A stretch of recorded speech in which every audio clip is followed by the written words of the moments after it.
I never thought a neighborhood potluck would turn into a 3-year legal battle, but then again, I'd never met Patricia Drummond before. Most people in our gated community knew her as the Thanksgiving Tyrant, though never to her face.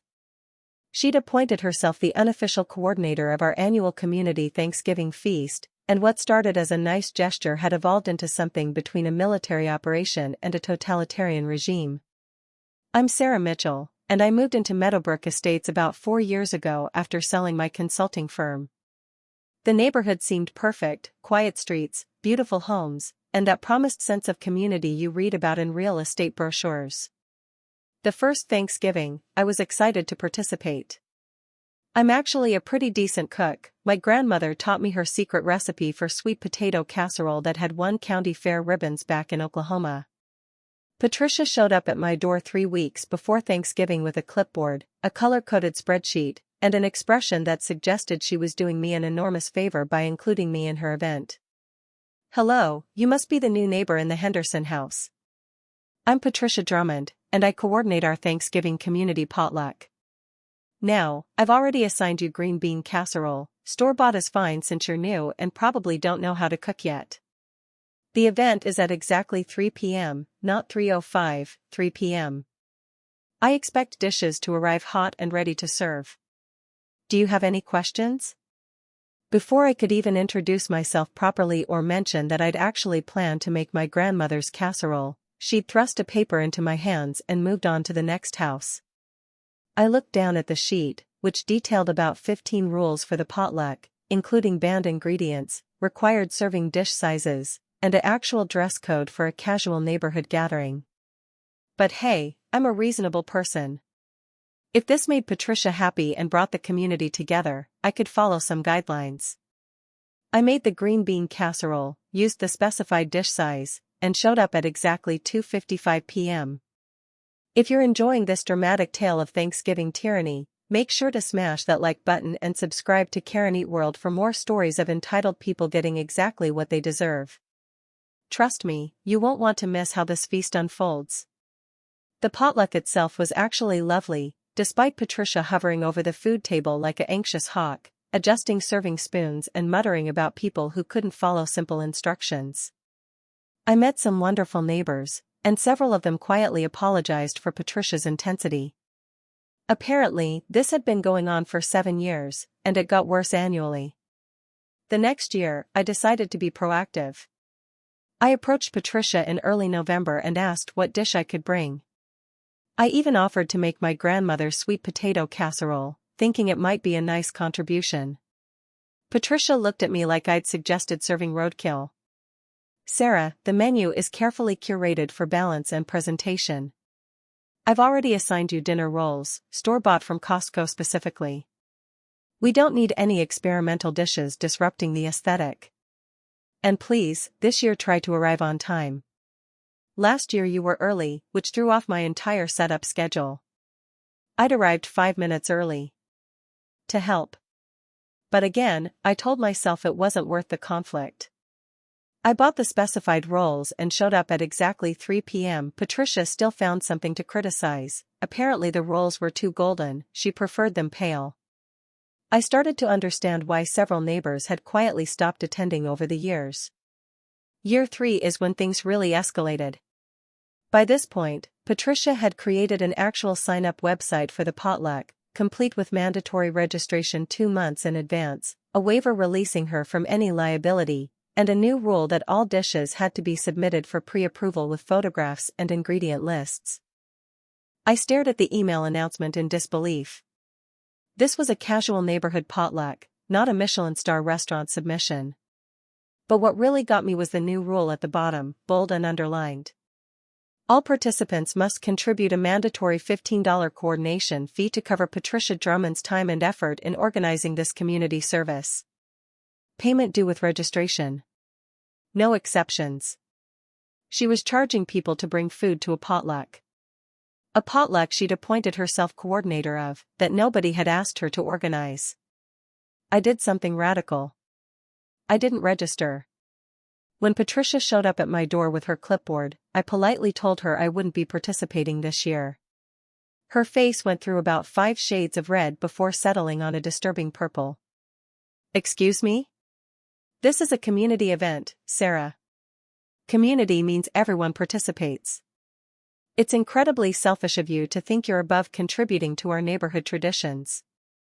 I'm not above anything, Patricia. I'm just not interested in paying someone to coordinate an event I'm also providing food for. If you'd like to organize it, that's wonderful, but I don't think it's appropriate to charge neighbors for your hobby. I said it politely, I really did. But Patricia's expression suggested I'd just insulted her entire bloodline. Your attitude is exactly what's wrong with this neighborhood.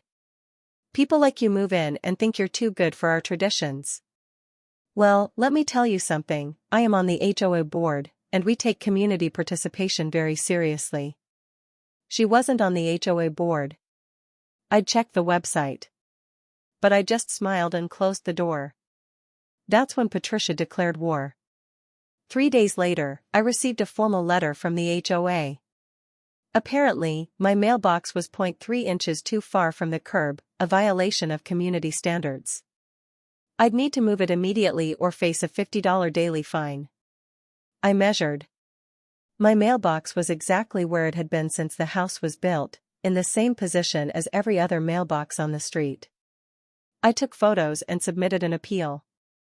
The violation was mysteriously withdrawn, but the message was clear. 2 weeks later, another violation.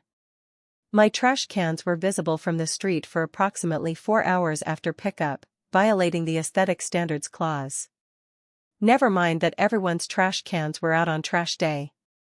Mine were specifically cited. Then my lawn was too long. 0.5 inches over the maximum allowed height. I'd mowed 3 days before. Patricia's car seemed to be slowly cruising past my house at all hours, and I started noticing her taking photos of my property with her phone. When Thanksgiving approached, she sent a neighborhood-wide email lamenting how certain selfish residents were destroying community spirit and tradition. She didn't name me, but 3 neighbors texted to apologize for Patricia's obvious targeting. The Thanksgiving event that year was apparently a disaster. Only 5 families attended. Patricia's increasingly demanding rules had driven everyone else away. But according to the scathing email she sent afterward, this was entirely my fault for setting a bad example of non-participation. I tried to let it go. I really did. But Patricia couldn't seem to help herself. The violations continued weekly. My holiday decorations were too bright. My car was parked 0.2 feet over my driveway line, technically on the street. My house number wasn't reflective enough. Each violation came with the same passive-aggressive note about community standards and doing my part. The final straw came the following November. I was hosting my own small Thanksgiving dinner for some friends, nothing to do with the neighborhood. Just a private party at my home. I'd sent no invitations to neighbors, posted nothing on social media, and planned a quiet evening with 6 close friends. Patricia showed up at my door at 2:30 p.m., a half hour before my guests were due to arrive. I need to inspect your gathering to ensure it complies with community noise ordinances and parking regulations. I've received multiple complaints. From who, Patricia? My guests haven't even arrived yet. That's not relevant. As a concerned community member, I have every right to ensure neighborhood standards are maintained. She actually tried to push past me into my house. I blocked the door. Patricia, this is a private event at my private residence. You have no right to enter my home or inspect anything. Please leave. I'll be monitoring this situation closely, and any violations will be reported immediately. Don't think your little party is going to disturb this neighborhood. She stationed herself in her car across the street for the entire evening, watching my house. When one of my guests parked with their tire barely touching the curb, she took photos. When we laughed loudly at someone's story around 8 p.m., she called in a noise complaint. The police came, found nothing violating any ordinances, and apologized for the waste of time. But Patricia submitted a formal complaint to the HOA anyway, complete with photos and timestamps, claiming I'd hosted an unregistered large gathering that violated community peace standards. That's when I decided enough was enough. Patricia wanted to use rules and regulations as weapons? Fine. But she'd made one critical mistake. She didn't know what I did before retiring to this neighborhood. I'd spent 20 years as a corporate consultant specializing in regulatory compliance and strategic restructuring. I knew how to read bylaws, find loopholes, and use bureaucratic systems better than anyone. And I'd sold my firm for enough money that I could afford to get very creative. I started by actually reading the entire HOA covenant, all 247 pages of it. Most people never read past the basic rules summary. What I found was fascinating. The HOA had been established in 1998 with bylaws that hadn't been updated since 2003. There were provisions in there that contradicted each other, clauses that referenced laws no longer in effect, and some truly interesting loopholes around property use and community events. The most interesting discovery?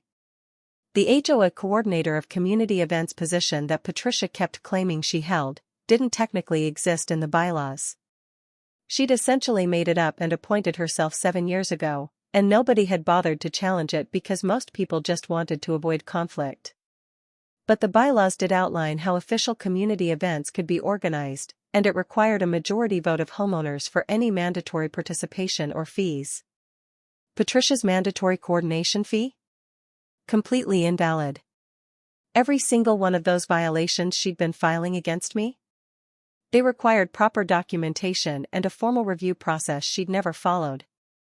I filed a formal complaint with the actual HOA board about the invalid violations and unauthorized fees. I included documentation, bylaw citations, and a very professional letter from my attorney. The board, which apparently had been quietly annoyed with Patricia for years but hadn't wanted to deal with her dramatics, jumped at the legitimate excuse to shut down her unauthorized activities. Patricia received a formal cease and desist from organizing any events under the HOA name or collecting any fees. All of my violations were expunged from record with a formal apology. I thought that might be the end of it. I was wrong. Patricia escalated to harassment. She filed false police reports claiming I was threatening her. She posted on neighborhood social media that I was dangerous and targeting her. She started a petition to have me removed from the neighborhood for violating community values. When none of that worked, she began leaving nasty notes on my car and in my mailbox. The breaking point came when she started contacting my friends, somehow finding their information, and sending them messages about what a terrible person I was.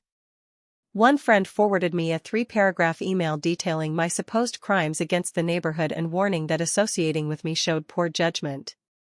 I'd tried the reasonable approach. I'd tried the official channels. Now it was time to get creative. And I knew exactly how to use Patricia's obsession with Thanksgiving and community control against her. I spent 2 months researching and planning. First, I quietly approached every neighbor who'd been driven away from Patricia's Thanksgiving events over the years. Turned out there were 23 families who'd stopped participating because of her increasingly outrageous demands. I invited them to a casual meeting at my house. I want to bring back the real community Thanksgiving, the way it used to be before one person turned it into a power trip. No fees, no mandatory assignments, no color-coded spreadsheets. Just neighbors sharing food and gratitude. Who's interested? Every single family agreed. But I wasn't done planning. The HOA bylaws I'd studied so carefully had a provision for organizing official community events through proper channels. It required a proposal, a vote, and then the event became protected as a sanctioned HOA activity with reserved use of community spaces. Patricia had never bothered with any of this, she'd just declared herself in charge. I submitted a formal proposal for an official Meadowbrook Estates Thanksgiving community feast. I outlined the event, emphasized the voluntary participation, noted the zero-cost structure, and requested use of the community clubhouse space. I gathered signatures from 30 homeowners supporting the proposal. The HOA board approved it unanimously.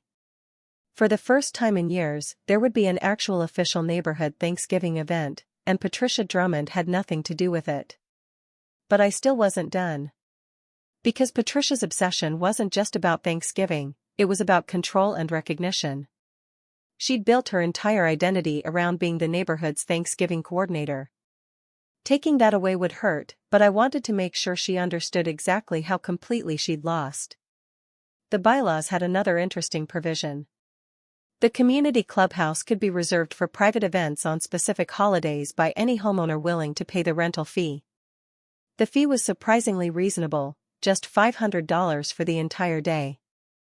And once reserved, the space was exclusively available to whoever had booked it. I reserved the clubhouse for Thanksgiving Day. All day. From 8 a.m. to midnight. Then I did something that might seem petty but felt absolutely justified. I invited Patricia to my official Meadowbrook Estates Thanksgiving community feast. Sent her a formal invitation, outlined the completely optional participation, mentioned there would be no fees or mandatory assignments, and noted that everyone was welcome to bring whatever dish they wanted. We'd love to have you join us in celebrating what community really means, together, without judgment or requirements. Patricia's response came via email 2 days later. 3 paragraphs of outrage about my attempt to steal her event, destroy neighborhood traditions, and undermine everything she'd built. She announced she'd be hosting the real Thanksgiving community potluck at the clubhouse, and anyone who attended my unauthorized gathering was no longer welcome in her event. She'd walked right into it. I waited until exactly 2 weeks before Thanksgiving, when Patricia would typically send out her event announcement and registration demands. Right on schedule, her email went out to the entire neighborhood. She'd reserved the clubhouse, she'd prepared her spreadsheets, and she expected everyone to register and pay their coordination fee by the following Monday. That afternoon, I sent my reply, copying the entire neighborhood and the HOA board. Dear neighbors, I wanted to clarify some confusion. The community clubhouse has been reserved for Thanksgiving Day by me since August for our official HOA-sanctioned Thanksgiving community feast, approved by the board with 30 homeowner signatures supporting the proposal. This is the only authorized HOA event for Thanksgiving this year. Patricia's separate event cannot take place at the clubhouse as the space is already booked. Everyone is welcome at our inclusive, free, no registration required feast starting at 3 p.m. Looking forward to celebrating with all of you. I attached a copy of my approved proposal and the clubhouse reservation confirmation.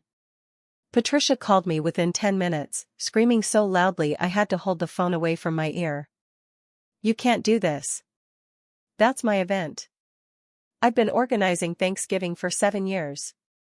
You're sabotaging me. This is harassment. Patricia, you're welcome to host an event at your home or any other location. But the clubhouse is booked, and the HOA has sanctioned my event as the official community gathering. You're certainly invited to attend as a guest. This isn't over. I'll sue you.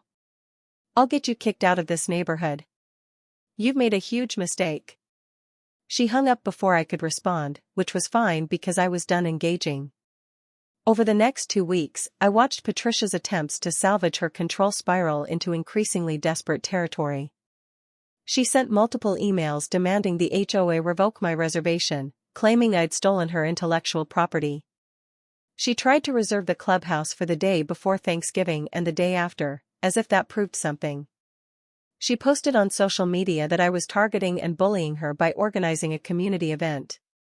The neighborhood, which had been quietly tolerating Patricia's behavior for years out of a desire to avoid drama, finally had enough. Multiple people publicly replied to her emails and posts, pointing out that she'd been charging fees for a volunteer position, filing fake violations, and harassing neighbors who didn't comply with her demands. The years of built-up frustration came pouring out. Patricia tried one last desperate move. She filed a formal complaint with the HOA claiming my event violated noise ordinances, fire codes, and insurance requirements. I'm sure she expected this to derail everything at the last minute. Instead, the HOA board replied to the entire neighborhood, noting that all proper permits and insurance had been secured for the sanctioned event, and that frivolous complaints filed in bad faith could result in fines for the complainant. Thanksgiving Day arrived. I'd spent the morning at the clubhouse with a dozen volunteers setting up tables, decorating with autumn arrangements, and preparing serving stations. The atmosphere was joyful, relaxed, everything a community gathering should be. No color-coded spreadsheets. No mandatory dish assignments. No fees. Just neighbors excited to celebrate together. People started arriving around 2:30, carrying dishes and wearing genuine smiles. The sweet potato casserole I'd made using my grandmother's recipe got prime placement on the dessert table. Someone brought a turducken just because they'd always wanted to try making one. Another neighbor brought takeout Chinese food because that's what their family traditionally ate on Thanksgiving. Nobody cared. Everyone was welcome. By 3:15, we had 42 families in attendance, more than double what Patricia's events had drawn in recent years. The clubhouse was full of laughter, conversation, and actual community spirit. At 3:27 p.m., I noticed someone standing outside the clubhouse windows, looking in. Patricia. She was dressed in what looked like her finest outfit, holding a covered dish, just standing there watching through the glass. I genuinely felt a moment of sympathy. As controlling and difficult as she'd been, there was something sad about watching someone realize they'd driven away the very community they claimed to care about through their need for dominance. I walked to the door and opened it. Patricia, would you like to come in? There's plenty of food, and you're welcome here. For a moment, I thought she might accept. Her expression wavered between anger and something that looked like longing. Then her face hardened. I don't know what you think you've accomplished here, Sarah. This is my event. My tradition. You've stolen it through manipulation and political maneuvering, but everyone here knows the truth. Patricia, this isn't your event. It never was. It's the neighborhood's event. You tried to own something that belonged to everyone, and when people didn't submit to your control, you turned hostile. That's why people stopped coming. Not because of me. Next year, things will be different. I'll make sure of it. The HOA board changes, people forget, and I'll be coordinating Thanksgiving again. You'll see. That's when I realized Patricia would never stop. She'd wait, regroup, and eventually try to reclaim control. Her entire identity was wrapped up in being the Thanksgiving coordinator, and she'd spend years trying to undermine any alternative until she could reinstall herself as the authority. So I implemented the final phase of my plan, the part I'd set up months ago but hoped I wouldn't need to use. The nuclear option. Patricia, I need to tell you something. Last month, I purchased something that I think you should know about. I don't care about your shopping habits, Sarah. I purchased the community clubhouse. She blinked, not understanding. What are you talking about? The clubhouse belongs to the HOA. Actually, it doesn't. I pulled the property records back in August during my research. The clubhouse and the 3 acres it sits on were originally owned by the development company. When the company dissolved in 2007, the property was sold to a private investment firm that's been leasing it to the HOA for $1 a year. The firm was looking to liquidate assets, so I bought the property in September. As of 2 weeks ago, the sale is finalized. I watched the color drain from Patricia's face as she began to understand the implications. The HOA's lease agreement is actually month-to-month and can be terminated with 90 days' notice. I've already informed the board that I'll be continuing the lease for now, but with some updated terms. Specifically, I'm adding a clause that community events hosted at the facility must be inclusive, free of charge to participants, and organized through proper HOA sanctioning processes. You can't, that's not legal. You can't buy property just to prevent me from using it. I didn't buy it to prevent you from using it, Patricia. I bought it as an investment property that I'm choosing to lease to the HOA under specific terms. You're welcome to use it anytime you follow the proper procedures and guidelines. The same guidelines everyone else has to follow. No special treatment, no self-appointed positions, no mandatory fees.